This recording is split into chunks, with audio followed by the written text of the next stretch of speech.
In this video, we're going to learn a little bit more about relative dating and another rule that's going to influence the age of rock layers. So today we're going to start off with rule number 3, which is original horizontality. This rule is basically saying that when sedimentary rock layers are initially deposited, they are deposited in horizontal layers. So the diagram that you see here on the right, layers A, B, C, and D are all perfectly horizontal. That's how they were originally formed. They are originally horizontal.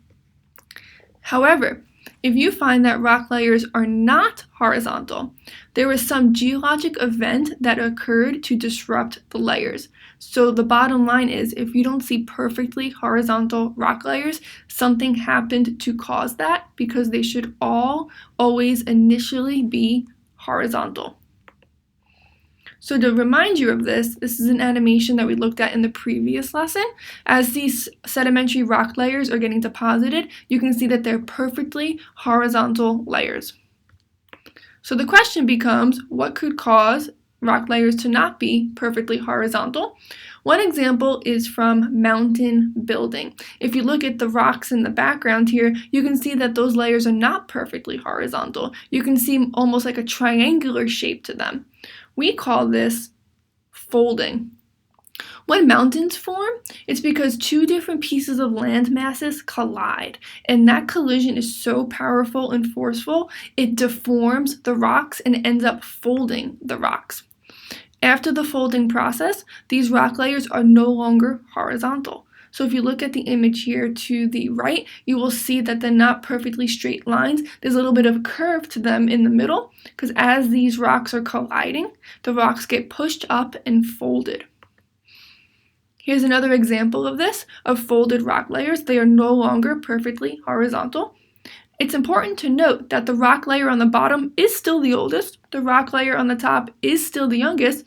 It's just that they are no longer horizontal. So when you see this folded appearance, you can make the assumption that a mountain building event must have occurred within this region. So here's an animation that's going to show one step further from what we've seen already. We have the deposition of rock layers that are perfectly horizontal, but then folding can happen, which causes something called uplifting. As the mountains are formed, the rocks are folded and they're lifted up, and you can see now that there's a higher elevation to these rock layers, showing that mountain building event and the folding that has occurred. Now there's another thing that could impact the horizontal rock layers, and this is going to be about earthquakes. When you have earthquakes strong enough, like the one that you can see in this picture, it completely breaks and disrupts the rock layers, and it's going to result in no longer horizontal layers. So again, during an earthquake, the bedrock can be broken.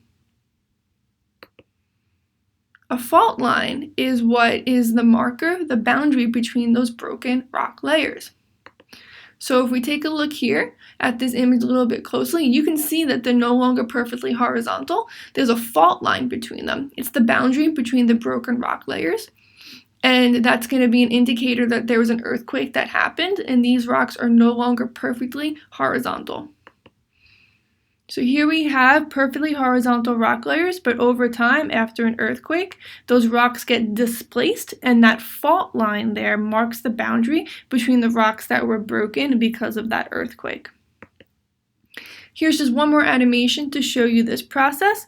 Due to an earthquake, the rock layers get broken, they get displaced, and the fault line between them is that boundary, showing you that something happened to disrupt the rocks, and in this case, it was an earthquake.